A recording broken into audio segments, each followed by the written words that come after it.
నమస్కారం అండి. నా పేరు డాక్టర్ వరుణ్. నేను సర్జికల్ ఆంకాలజిస్ట్ని నెల్లూరు నుంచి. ఈరోజు మనం మాట్లాడుకోబోయే టాపిక్ నోటి క్యాన్సర్లు. నోటి క్యాన్సర్లు అవి మేల్ పాపులేషన్లో అంటే మగవాళ్ళ పాపులేషన్లో ఇండియాలో నెంబర్ 1 క్యాన్సర్స్. ముఖ్యంగా నోటి క్యాన్సర్లు ఎందువల్ల వస్తాయి? ఎందువల్ల అంటే మెయిన్గా టొబాకో చూవింగ్ అంటే తంబాకు, ఖైనీ, గుట్కా లాంటి పదార్థాలు నవలటం వల్ల, అవి నవిలి బొగ్గలో పెట్టుకోవడం వల్ల ఇవి ముఖ్యంగా మనం చూస్తూ ఉంటాం. అవి కాకుండా దాంతోపాటు ఆల్కహాల్, మందుతో కూడా దానికి తాగడం వల్ల ప్రత్యక్షంగా అది క్యాన్సర్ కాజ్ చేయకపోయినా ఈ టొబాకోలో ఉన్న కాంపౌండ్స్ ఏవైతే నైట్రోజనస్ కాంపౌండ్స్ ఉంటాయో వాటికి ఎడిటివ్గా పనిచేసి వాటికి ఇంకా త్వరగా క్యాన్సర్ కాజ్ చేసే ఈ కాంపౌండ్స్గా వాటిని తయారు చేస్తుంది. అప్పుడు ఇంకా క్యాన్సర్స్ త్వరగా వచ్చే ఛాన్సెస్ ఎక్కువ ఉంటాయి. ఇవి ముందుగా ఎలా కనబడతాయి?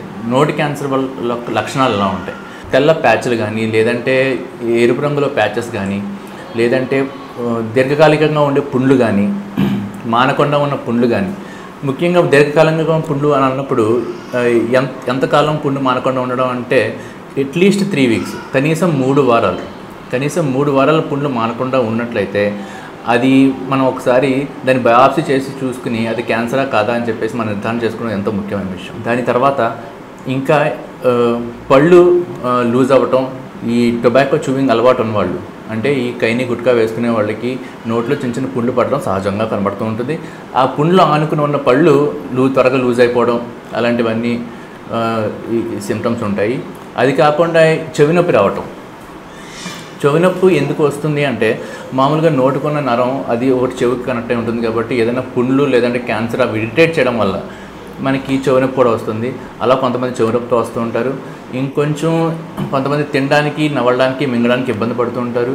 ఇంకొంచెం ఆ పుండ్ల నుంచి అదేంటిది అప్పుడప్పుడు రక్తం కారటం లాంటిది ఉంటుంది. ఇంకా కొన్ని మెడలో గడ్డలతో వస్తూ ఉంటారు. సో ఇలాంటి ఎప్పుడన్నా మనం ఇలాంటి సిమ్టమ్స్ ఉన్నప్పుడు మనం అదేంటిది వెంటనే డాక్టర్ని కలవటం అనేది ఎంతో ముఖ్యమైన విషయం.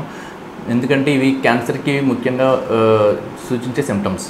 కొంతమంది స్మోకింగ్ చేసే వాళ్ళలో మనకి ఈ గొంతులో ఉన్న క్యాన్సర్లు బయటకు కనబడవు. వాళ్ళకి ఏంటంటే వచ్చే సిమ్టమ్స్ మింగడానికి కష్టపడటం కానీ, లేదంటే వాళ్ళ గొంతు మారిపోవటం కానీ, ఇలాంటి సిమ్టమ్స్ కూడా ఏమన్నా ఉంటే వెంటనే డాక్టర్ని కలవాల్సి ఉంటుంది. అయితే ఇది ఎంత బర్డెన్ ఉంది అని అంటే మన ఇండియాలో ప్రతి సంవత్సరం దాదాపుగా 14 లక్షల మంది ఈ నోటి క్యాన్సర్కి గురవుతున్నారు. దాదాపు 75,000 మంది ఈ నోటి క్యాన్సర్ వల్ల చనిపోతున్నారు ప్రతి సంవత్సరం.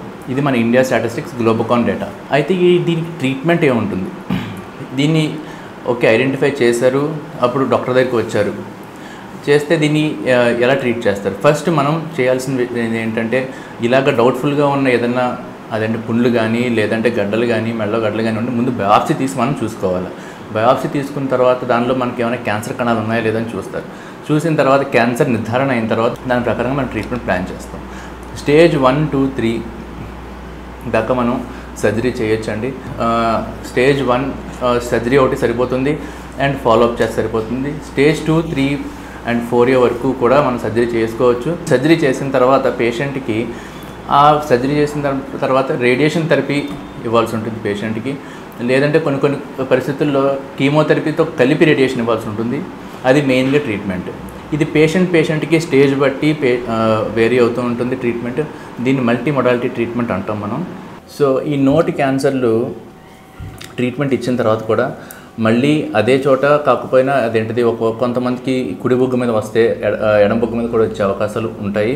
సో అందుకే వాళ్ళు ఏంటంటే ఫాలోఅప్ తప్పనిసరిగా వీళ్ళు ఫాలో అవుతూ ఉండాలి. ప్రతి సంవత్సరం, ప్రతి 3 నెలలకి, ప్రతి 6 నెలలకి డాక్టర్కి చూపించుకోవాల్సిన అవసరం ఎంతైనా ఉంటుంది. ఎందుకంటే మనం పేషెంట్ ఎప్పుడైతే ఈ గుట్కా, తంబాకు తినడం వల్ల మొదలైన తర్వాత ఒక బొగ్గ ఎంతైతే ఎఫెక్ట్ అయిందో వేరే బొగ్గ కూడా అంత ఎఫెక్ట్ అయి ఉంటుంది. అందుకని చెప్పేసి ఒకవైపు క్యాన్సర్ వచ్చిందంటే ఇంకోవైపు కూడా క్యాన్సర్ వచ్చే ఛాన్సెస్, లేదంటే నోట్లో నాలుగు కానీ, నాలుగు కింద భాగంలో కానీ, నాలుగు వెనకాల కానీ, అది నోటి పైన కానీ ఎక్కడైనా క్యాన్సర్ వచ్చే ఛాన్సెస్ ఉంటాయి. కాబట్టి కంటిన్యూస్ ఫాలోఅప్లో పేషెంట్ ఉండడం ఎంతైనా ముఖ్యమైన విషయం ఇక్కడ. ఇంకొంత పేషెంట్స్ వస్తూ ఉంటారు నోటి క్యాన్సర్తో. వాళ్ళు అంటూ ఉంటారు, సార్ నాకు సిగరెట్ తాగే అలవాటు లేదు, నెక్స్ట్ నేను తంబాకు, గుట్కా, ఖైనీలు ఏమి తినను, కానీ నాకు క్యాన్సర్ వచ్చింది అని అంటూ ఉంటారు. అలాంటి పేషెంట్స్లో మెయిన్గా ఎందువల్ల క్యాన్సర్ వస్తుంది అని అంటే హెచ్పివి వైరస్ వల్ల ఈ నోటి క్యాన్సర్ వచ్చే అవకాశం ఉంటుంది. ఈ వైరస్ ఏంటంటే మనకి చర్మం మీద సూర్యుడికాయలు లాంటి పుర్పురికాయలు కాజ్ చేసే వైరస్ అన్నమాట. ఇవి 100 రకాలు ఉన్నాయి. దీనిలో మెయిన్గా క్యాన్సర్ కాజ్ చేసేవి కొన్ని రకాలు ఉంటాయి.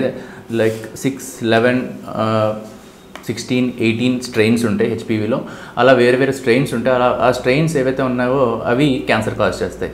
ఇవి నోటి క్యాన్సర్లు, సర్వైకల్ క్యాన్సర్లు అండ్ పెనైల్ క్యాన్సర్స్ యూజువల్గా కాజ్ చేస్తూ ఉంటాయి. ఇది ఇన్ఫెక్షన్ ఎలా వస్తుంది అంటే మెయిన్గా అడ్వర్స్ సెక్షువల్ యాక్టివిటీస్ వల్ల వస్తుంది.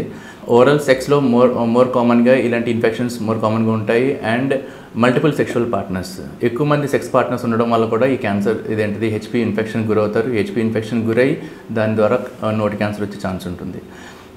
దీన్ని నివారించడం ఎలా అంటే ఇప్పుడు వ్యాక్సినేషన్ వస్తుంది. మెయిన్గా మన ఇండియా ప్రోటోకాల్లో ప్రస్తుతానికి ఆడవాళ్ళకు మాత్రమే వ్యాక్సినేషన్ చెప్పారు. ఇది ఫారెన్లో కూడా యంగ్ బాయ్స్ బిఫోర్ సెక్షువాలిటీ అంటే పెళ్లి కాక ముందు ఈ వ్యాక్సినేషన్ చేయించుకోవడం ఎంతైనా ముఖ్యం. చేయించుకుంటే ఈ ఇన్ఫెక్షన్ మనం నివారించవచ్చు, ఈ నోటి క్యాన్సర్ని ప్రివెంట్ చేయొచ్చు. దీంతోపాటు సర్వైకల్ క్యాన్సర్, పెనైల్ క్యాన్సర్స్ కూడా మనం ప్రివెంట్ చేయగలుగుతాం 100% వరకు.